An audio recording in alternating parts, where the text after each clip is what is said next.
Watch your heads!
Army's a waste of time for one like me.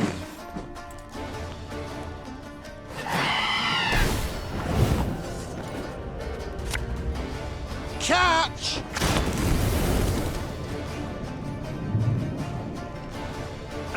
Should have listened to me old lady.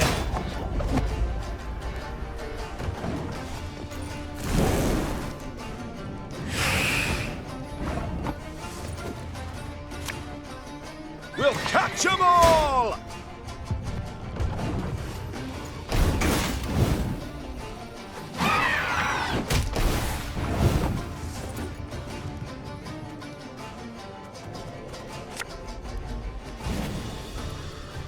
The chase is on!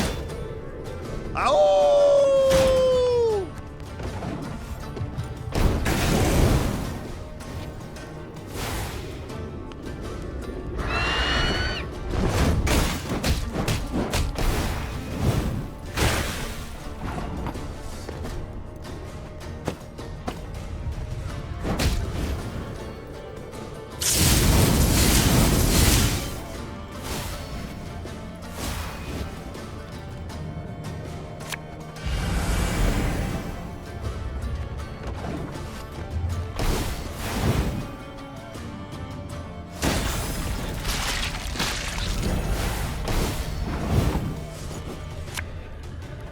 I'm a one, sir.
Meave now witnessed a sorry sight. A mass funeral for miners killed due to a tragic convergence of events. Their lead caskets lay upon the snow, wreaths of hop cones laid upon them in turn. The mourners waited for the diggers to finish. The digging was tough, for the ground was frozen. As the crunch and thud of picks and shovels continued, the dead miner's foreman scrambled onto a boulder to make a speech. Angry shouts and loud booing stopped him. You knew it! You knew they'd smelled vapors, but you ordered them to keep digging till it blew up in their faces! Make the daily quota whatever the cost, eh? You've blood on your nuts, whoreson! A mourner then picked up a chunk of frozen ground and threw it at the foreman. Blood spurted from the gash that appeared on his forehead. The first dirt chunk was followed by another, then by a rock, a brick.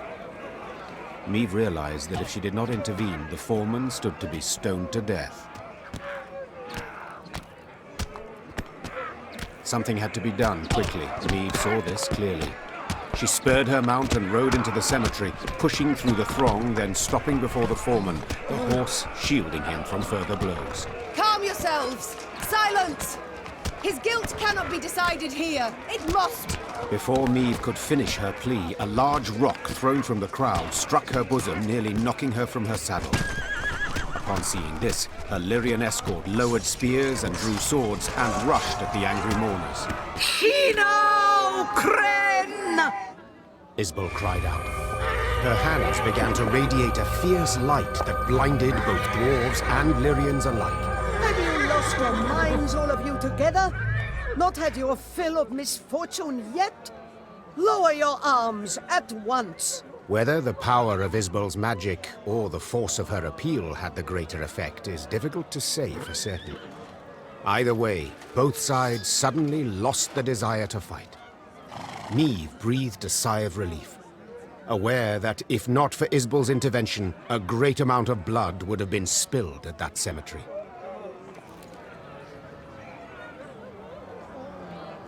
Well, we may have gotten a wee bit carried away. 'Tis good you brought back some order. Knew there'd be a stink cause of this. Well, we may have gotten a wee bit carried away. 'Tis good you brought back some order.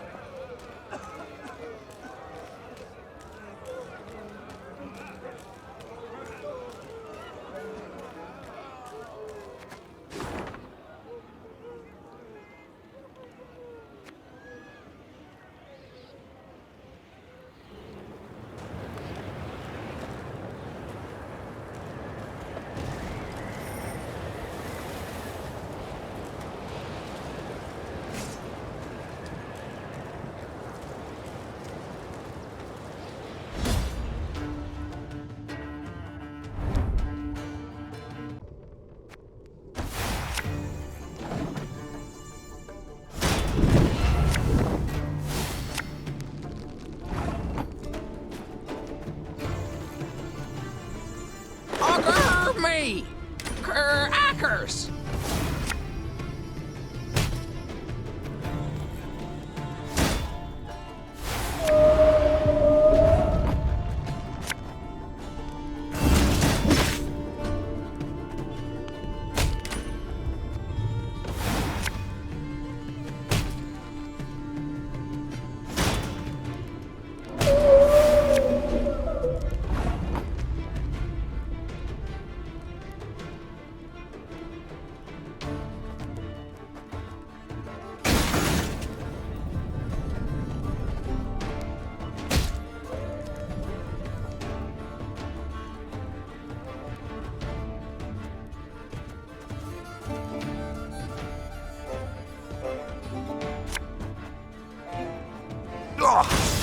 Got a bad case of rollers back.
Welcome to me inn. We've many folk today, but there's always room enough for more. Good to see you again.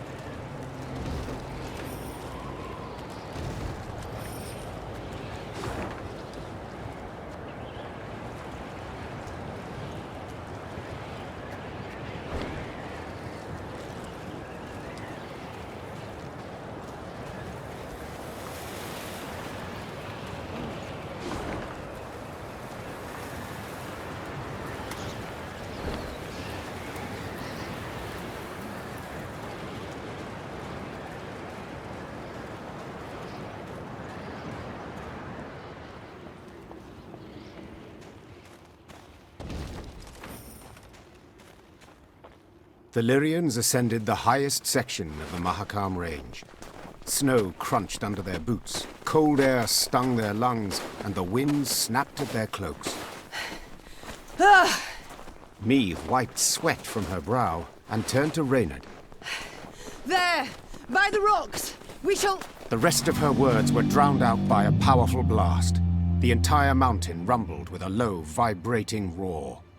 The sound grew louder, echoing off the rocks, splitting their ears. The Lyrians looked around, disoriented. Few heard Gabor's warning. Dinna just stand there! Get behind a rock! Quick! Hurry!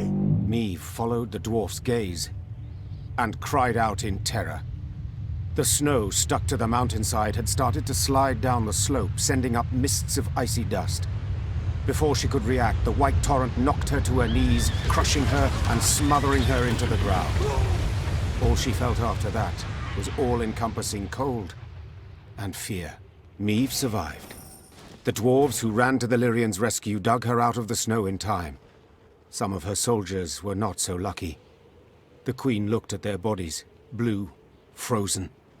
Next to them lay dead horses, demolished wagons. The losses were enormous. Meve wiped her cheek. Her tears burned her frozen skin. Gabor spoke a while with the leader of the Mahakam guard patrol that had come to their rescue. His face was dour. What? What have you learned? I tell you all in good time. First, you need a warm drink, good victuals. No, Gabor. I need to find out what in blazes happened here. Well, 'twas an avalanche. Of course it was an avalanche. I'm no fool. But what caused it? What was that noise? Signal horns. Ours. So you brought this snow down on us? Dwarves! Well, aye, but, unawares. I'm extremely curious how one sounds a horn without being aware of it. That must be quite a sight. Meve, let me explain. I will. And the explanation better not sound like a clumsy excuse. See, we clean our mount regularly. The way menfolk shovel snow off their roofs. Otherwise, the whole shebang would come tumbling down on our heads. When snow's gathered deep enough, we blast our horns to cause a controlled avalanche. Then we need to, sweep up a wee bit and the road's safe. All well and good, but why did you decide to clean up right as I was passing through? Wondering that myself. Schedule says next cleaning should have been a week frae now. But someone asked the route to be cleared earlier. Who? Meve, I'll tell you. But first, promise you'll... Who? Hey. Owain ep Clenvog, the Nilfgaardian emissary. Think it were meant as revenge for attacking their caravan. The bastard. Reynard! Reynard! Wait! Wait!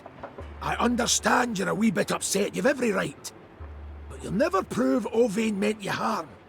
The sly weasel will make sure he didn't dirty his own paws. I've no such scruples. I'll find him and kill him.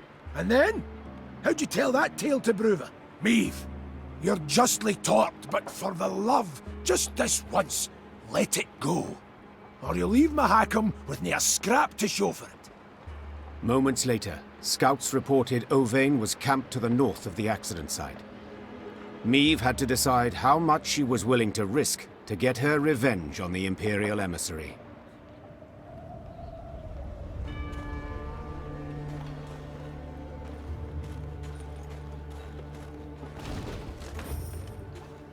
By the Elder's sideburns, I'd no notion anyone was in the Vale. Nilfgaardian said the road was clear. The whoresons! What a mess. I'm so sorry. With all my heart. What a mess. I'm so sorry. With all my heart.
There, my lady.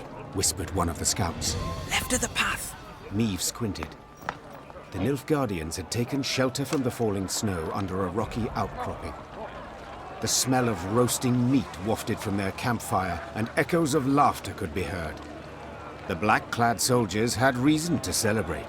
They had just decimated Meave's company without even drawing their weapons. Meave's gaze caught something else. A metal container into which the Nilfgaardians tossed bones once they'd been gnawed clean. It looked strangely familiar. Only after a moment did the Queen understand it was an overturned Lyrian helmet dug out of the snowy grave of one of her men. The whoresons. Meave hissed. They'll pay for this. Meave, asking you last time, keep a cool head. Whispered Gabor. You want vengeance? I get it. But think of the cost.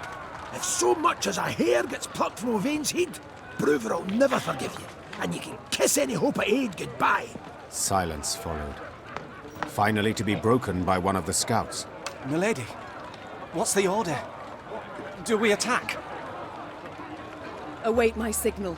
The Queen stepped out from behind the rocks, put a hand to her mouth, and yelled, Owain! Owain at Clenbog! All laughter stopped in the Nilfgaardian camp. Moments later, a sumptuously dressed man stepped in front of the wagons. He wiped a thick sauce from his lips, then bowed with an exaggerated courtly flourish. Queen, my condolences. That avalanche. Oh, what an unfortunate turn of events. The mountains can be unpredictable. Meave said with a shrug. Accidents can happen at any time. Oh, yes? Even right now. Meave leapt towards the emissary, placed two hands on his neck, and hurled him into a rock with all her might. The Nilfgaardian's head slammed against the stone, and his skull crumpled with a sickening crack.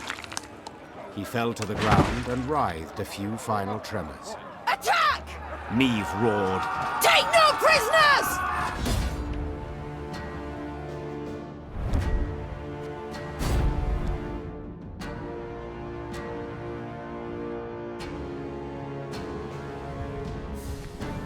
Githan Quan and Lyrian.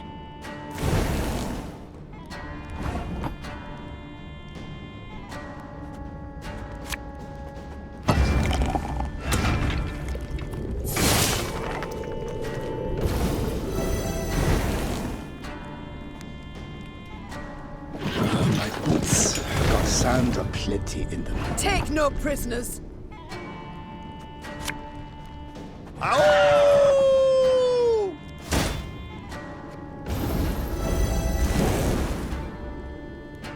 Your life is mine now.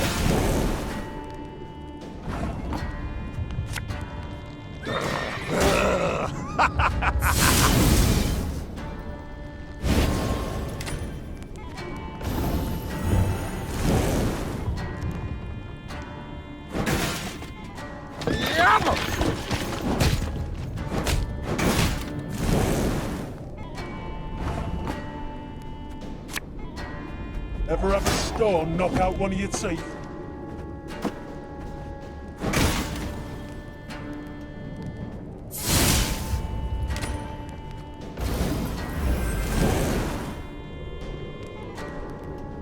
Of course, as you wish, master.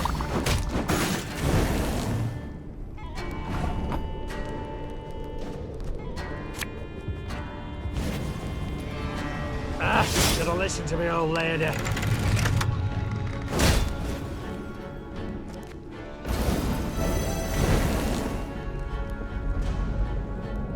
Wise choice. Yeah, yeah!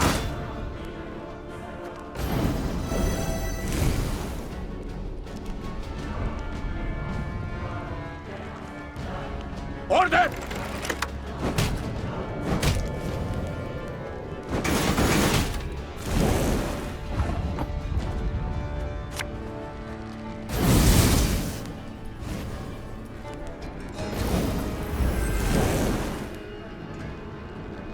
That was not in the spell books.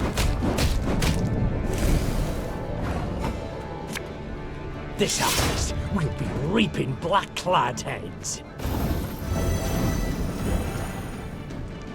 Order will triumph! It must triumph!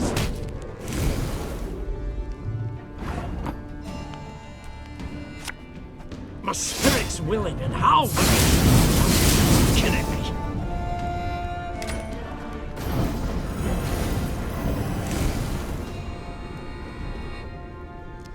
Praise be to the great sun!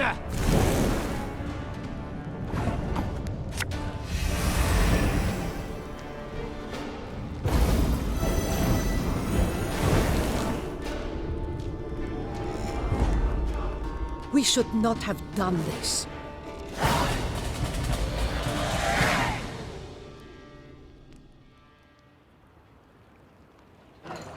Meve showed no mercy for the Nilfgaardians in Ove Nepklenvog's camp.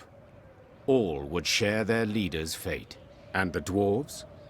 As predicted, they were outraged by Meve's open attack on the Nilfgaardian emissary. Bruva Hoog suddenly called for a council of the clan elders. They debated what to do with the Lyrians for a long time. The elders, outraged the Queen had once again defied their principle of neutrality, levied a punishing financial penalty, and threatened another such incident would result in a lifetime ban from entering the Dwarven Kingdom.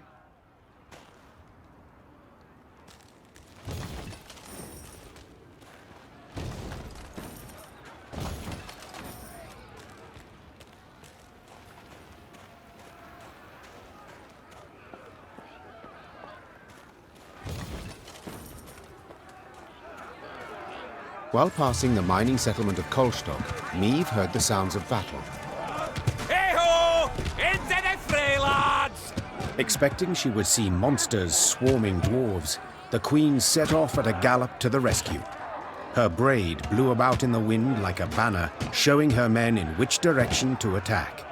The dwarves she saw, however, were not engaged in a battle against Shaelmars and Barbigazes. No, they were going at one another. Luckily, no weapons had yet been drawn, but given the dwarves have hands the size of bread loaves, this did not necessarily mean there would be no deaths. Aye, lads! Roared Gabor Zigrin. What's this foolishness? Calm the hell down, damn it! Gabor's intervention proved successful. The dwarves limited themselves to verbal jousting. Meve, who was no stranger to barrack room talk, nonetheless turned crimson at the dwarves' cursing. Piecing together the obscenities, Meve concluded they were debating an old quarrel about the height of a certain mountain, or rather of the twin peaks atop it. One of them lay in the territory of Clan Dahlberg, while the other in the Hoogs land. Each family felt their peak was the highest, all measurements indicating the contrary being total fabrications. Queen? Started Gabor, nervously chewing his moustache. They're asking if you, as yin impartial and a fair-minded wench to boot, wouldn't you wish to settle their Egypt squabble once and for all? Meve knew well that this type of age-old quarrel could easily end in bloodshed, so she resolved to help. Representatives of the two clans gave her a strange mechanism she was to use to measure elevation. All that was left was for the Queen to button her coat up to the neck and scale the twin peaks. Time to end this delicate feud, once and for all.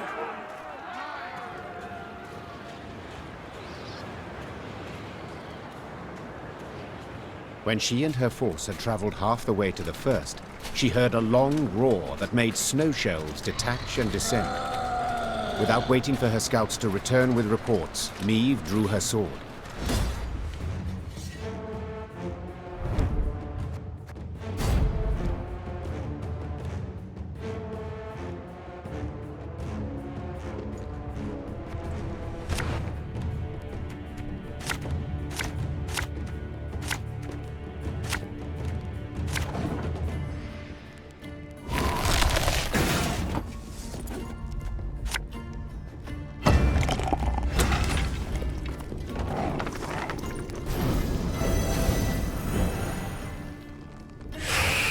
Eyes up, lads! They're flying straight for us!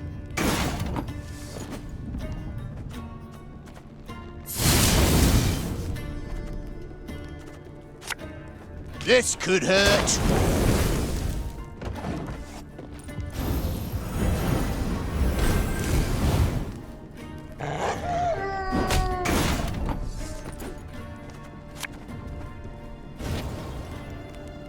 The chase is on! Ow!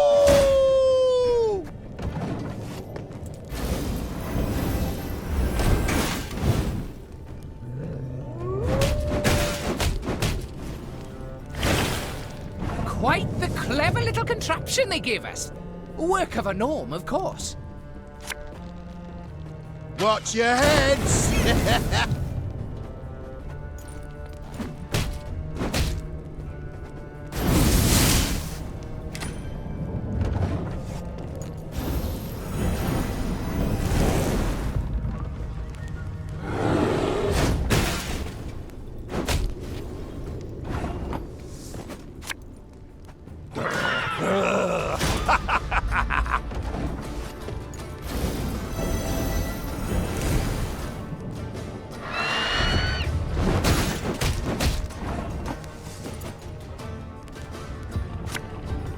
Our ballista, your command.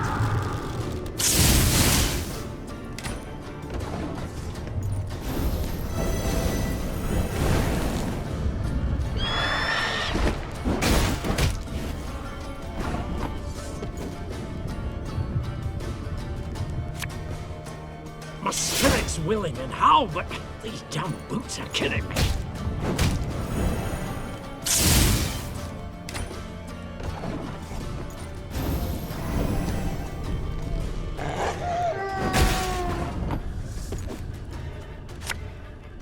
Ever have a storm knock out one of your teeth?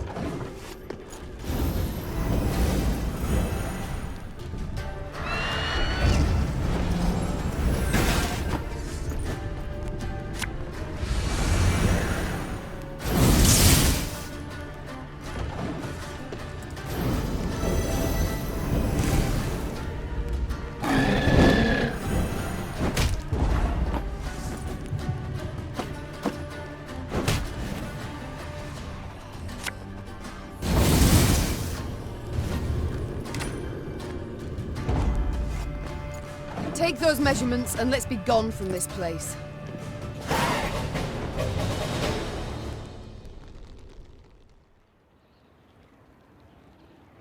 The Lyrians managed to repel the monsters and reach both peaks.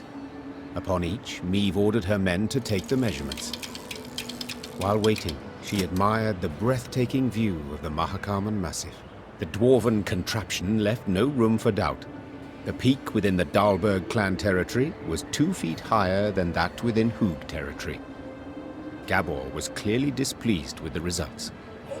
Damn it all! I'd hoped you'd prove Brewer's clan was in the right. He'd have been content to see the Dahlbergs knocked down a peg or two, and, possibly, he'd have been more inclined to help you, said the dwarf in frustration. Then, after a pause, he added, Although, only you saw what the device showed, Queen. Perhaps you could, recalibrate the results a wee bit? To lie would be simple, true. said Meave. Yet to forget the matter would be so much harder. No, Gabor, I shall tell the truth. The Queen's tone made it clear the discussion was over. Gabor let the matter lie, and Meave's force began its descent down the mountainside.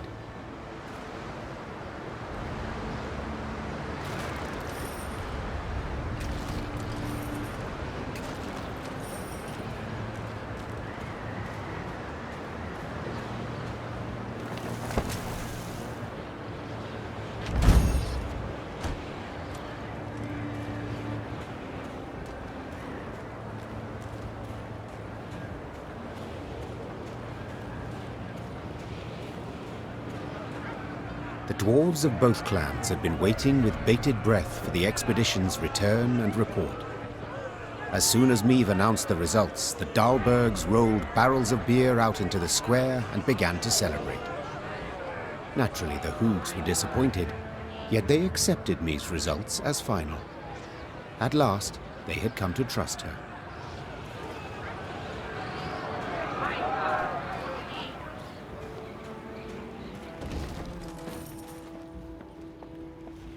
Frostbite, you'd best avail yourself of some onion juice. Even better if you had a wee nip of vodka. Oh, snorters are frozen solid. Not just those in my beard. Like up my nose too. Once we're neath Carbon, we'll find our way to the tavern.